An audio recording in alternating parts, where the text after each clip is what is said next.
everyone, welcome to Mommy's Hut. இன்னைக்கு நான் protein rich வேர்க்கடலை சட்னியும் முள்ளங்கி தோசையும் எப்படி பண்ணலாம்னு காட்டியிருக்கேன். வாங்க வீடியோக்குள்ள போலாம்.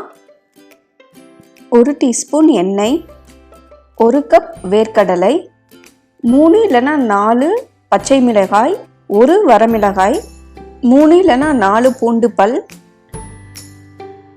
இது எல்லாத்தையும் சேர்த்து நல்லா மிக்ஸ் பண்ணி விட்டுக்கலாம். 1/2 டீஸ்பூன் பொட்டுக்கடலை, 1/2 டீஸ்பூன் சீரகம், அப்புறமா சின்ன நெல்லிக்காய் அளவுக்கு புளி சேர்த்துக்கோங்க.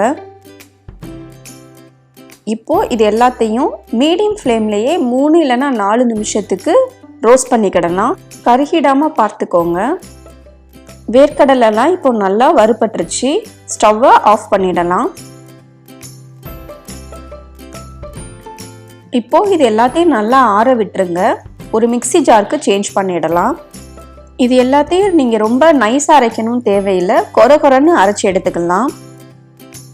இந்த மாதிரி அரைச்சி எடுத்ததும் தேவையான அளவு உப்பு சேர்த்துக்கலாம். தேவையான அளவு தண்ணி சேர்த்து இன்னொருக்கா அரைச்சிக்கிடலாம்.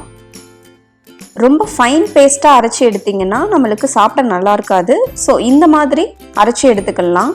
தாளிக்கிறதுக்கு 1 டேபிள் ஸ்பூன் எண்ணெய், கடுகு, உளுந்து, இன்னும் நல்லா காரமாக வேணும்னா வரமிளகாய் சேர்த்துக்கோங்க, கருவேப்பிலை. ஸ்டவ்வை ஆஃப் பண்ணிடலாம். இப்போ தாளிப்பை சேர்த்துடலாம்.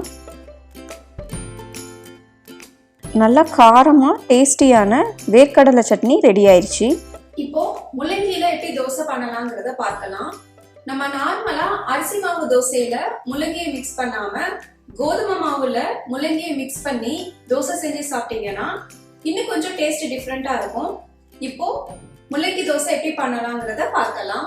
கடாய் காஞ்சதும் 1 டீஸ்பூன் எண்ணெய், 1/2 டீஸ்பூன் சீரகம், 1/2 வெங்காயத்தை இந்த மாதிரி சின்னதாக கட் பண்ணி போட்டுக்கோங்க. காரத்திற்கேற்ப 1 இல்லைன்னா 2 பச்சை மிளகாயை இந்த மாதிரி பொடி பொடியாக கட் பண்ணிக்கோங்க. 1 முள்ளங்கியை இந்த மாதிரி நல்லா துருவி போட்டுக்கோங்க. எல்லாத்தையும் சேர்த்து நல்லா கிளறி விட்டுக்கலாம். தேவையான அளவு உப்பு, அடி பிடிக்காமல் இருக்கிறதுக்கு கொஞ்சமாக தண்ணி, ரொம்ப தண்ணி ஊற்றிடாதீங்க, ஏன்னா முள்ளங்கியிலேயே தண்ணி சத்து இருக்கும். இப்போ ஒரு 3 இல்லை 4 நிமிஷத்துக்கு குக் பண்ணிக்கிடலாம். இப்போது ஸ்டவ்வை ஆஃப் பண்ணிவிடுங்க. ஒரு மிக்சிங் பவுலில் 1/2 கப் கோதுமை மாவு, தேவையான அளவு உப்பு, தேவையான அளவு தண்ணீர், மாவை கொஞ்சம் தண்ணியாகவே கரைச்சி வச்சுக்கிடலாம். கட்டி இல்லாமல் நல்லா பீட் பண்ணிக்கோங்க. இப்போது குக் பண்ண முள்ளங்கியமும் இதில் சேர்த்து நல்லா மிக்ஸ் பண்ணிக்கோங்க. 10 இல்லை 15 நிமிஷத்துக்கு இது அப்படியே செட் ஆகட்டும். தோசை தவா நல்லா சூடானதும் கோதுமை தோசை ஊற்றுற மாதிரியே இப்போ ஊற்றிடலாம். கொஞ்சமாக எண்ணெய், ஒரு சைடு நல்லா குக் ஆகுற வரை வெயிட் பண்ணுங்க. ஒரு சைடு குக் ஆகிடுச்சு. இப்போ திருப்பி போட்டுடலாம். இன்னொரு சைடும் குக் ஆகுற வரைக்கும் வெயிட் பண்ணலாம். இப்போது தோசை ரெடி ஆயிடுச்சு. ஸ்டவ்வை ஆஃப் பண்ணிடலாம். ஹெல்த்தியான முள்ளங்கி தோசை நமக்கு ரெடி ஆயிடுச்சு.